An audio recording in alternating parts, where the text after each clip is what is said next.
I breathe oxygen.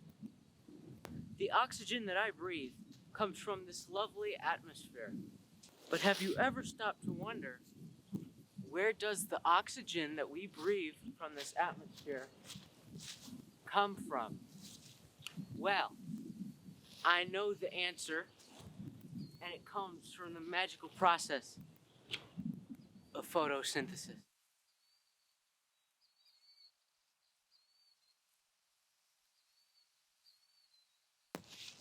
Hi there, I'm Ryder Larson, and I am currently outdoors where I am surrounded by plants. For example, this is a plant, this is another plant, and these trees that you see behind me are all plants. It's crazy. All of these plants are currently going through the process of photosynthesis. Because you are watching this video, that must mean that you want to learn more about photosynthesis. And if you want to learn more about photosynthesis, then you certainly came to the right place. Because here, I am going to talk about a slightly simplified version of photosynthesis. As a human, I get my energy from a process called cellular respiration. Cellular respiration is a complicated process, so I'm going to try and explain it. So cellular respiration has to do with the oxygen we inhale and the food we eat.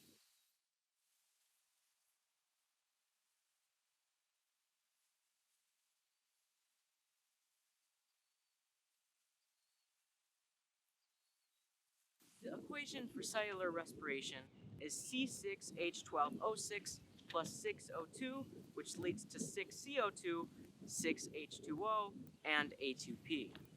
This equation more specifically means that for every molecule of glucose combined with 6 molecules of oxygen, we then get 6 molecules of carbon dioxide, 6 molecules of water, and ATP, which is basically energy.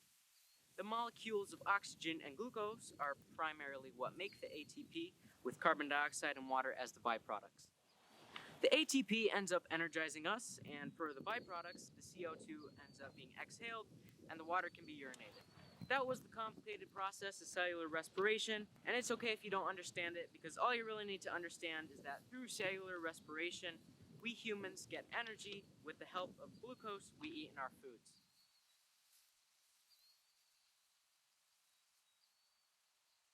The equation for photosynthesis is 6CO2 plus 6H2O plus light leads to C6H12O6 plus 6O2. If we compare this equation to the equation of cellular respiration, we can see that the photosynthesis equation is practically flipped. The reactants of photosynthesis are the products of cellular respiration, and the products of cellular respiration are the reactants of photosynthesis. Like I said before, plants produce their own glucose, and that is why glucose is a product of the photosynthesis equation. The simplified definition of this equation is when 6 molecules of carbon dioxide and 6 molecules of water work together with sunlight to create 1 molecule of glucose and 6 molecules of oxygen. This definition is correct. However, there's more to the process of photosynthesis than just an equation. One way that we can explain the process of photosynthesis is through its 2 main stages, the light-dependent reaction and the light-independent reaction. Let's start with the light-dependent reaction. If you look up the word photosynthesis on Merriam-Webster, you can see that the word has a Greek meaning. The translated Greek definition says, and I quote, "to put together with the help of light." This definition perfectly describes the light-dependent reaction because during this reaction, the light is absorbed by the plant. The plant absorbs the light from the sun due to a pigment called chlorophyll. This pigment can be found deep within the plant cells. In the plant cell, there is an organelle called the chloroplast. Inside the chloroplasts, there are oval-shaped stacked structures called thylakoids. These oval-shaped stacked compartments hold the pigment chlorophyll. As I mentioned before, chlorophyll is a pigment that absorbs certain wavelengths of light from the sun. Chlorophyll is best at absorbing red and blue light, however, chlorophyll isn't as good as absorbing green light, and that is why instead of absorbing green light, chlorophyll projects it, and that is why many plants appear to be green. As the plant absorbs red and blue light, the plant also absorbs water through its roots. Water absorbed by the plant is another key component of the light-dependent reaction. This is because the absorbed water works together with the absorbed light to create NADPH and ATP, both of which are important for the light-independent reaction I will explain in a minute. Besides the production of ATP and NADPH during the light-dependent reaction, oxygen is additionally produced as a byproduct. That concludes the light-dependent reaction. So to summarize the light-dependent reaction, I will say that all you need to know is that the plant absorbs water and sunlight to produce ATP and NADPH, and oxygen is a byproduct of this reaction, and this reaction all takes place in the thylakoid membrane of a plant cell. While the light-dependent reaction takes place in the thylakoid, the light-independent reaction takes place outside of the thylakoids, still in the chloroplast, in a fluid called the stroma. It is during this reaction that the plant absorbs carbon dioxide from the atmosphere. The plant absorbs carbon dioxide molecules through pores on a plant's tissue's leaves. These pores are called stomata. They open and close depending on when they want to absorb the carbon dioxide molecules. When the plant chooses to open the stomata, carbon dioxide molecules then go to the stroma of the plant cells to combine with ATP and NADPH, both of which were produced in the last reaction. When the carbon dioxide combines with the ATP and NADPH, at the end of this process, we will finally get a carbohydrate such as glucose. That concludes my slightly simplified process of photosynthesis. The summary of its process is the process by which a plant uses carbon dioxide and water with the help of sunlight to create carbohydrates like glucose. Even though that's basically the process of photosynthesis, I think I should still mention why photosynthesis is important. Photosynthesis simply benefits the plants because it keeps them alive. And because the plants are alive, they benefit us. The first way that we benefit from photosynthesis is through breathing. If you remember when the video started, I told you that I breathe oxygen. I still do breathe oxygen, and I will continue to breathe oxygen. I need to breathe oxygen because if I stop breathing oxygen, I'm gonna die. It's something that my body needs, and it's something that your body needs too if you're a human. Lucky for me, these trees are producing oxygen. Oxygen is a vital factor of cellular respiration, and another vital factor is the glucose that we eat from foods. Plants produce glucose, and we need glucose to survive.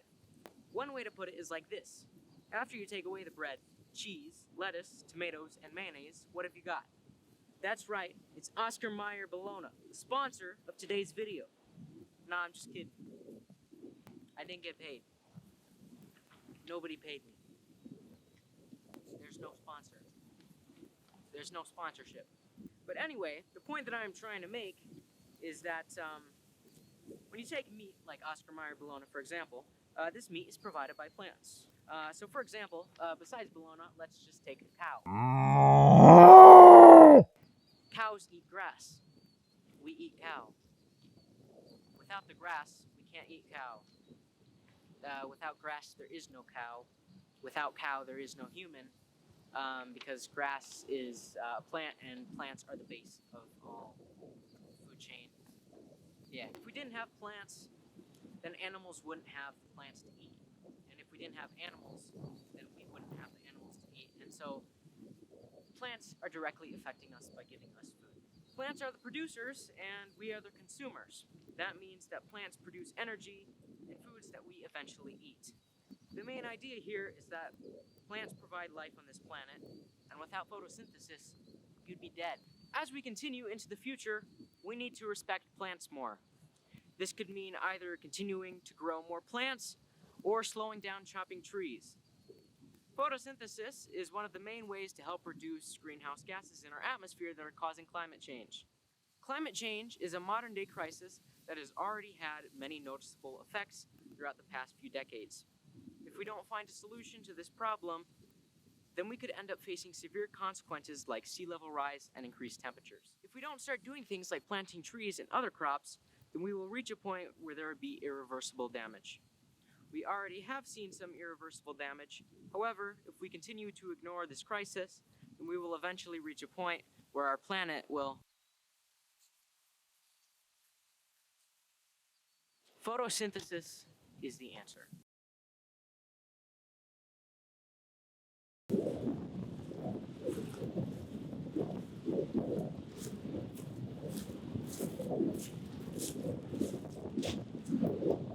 I breathe oxygen from this atmosphere.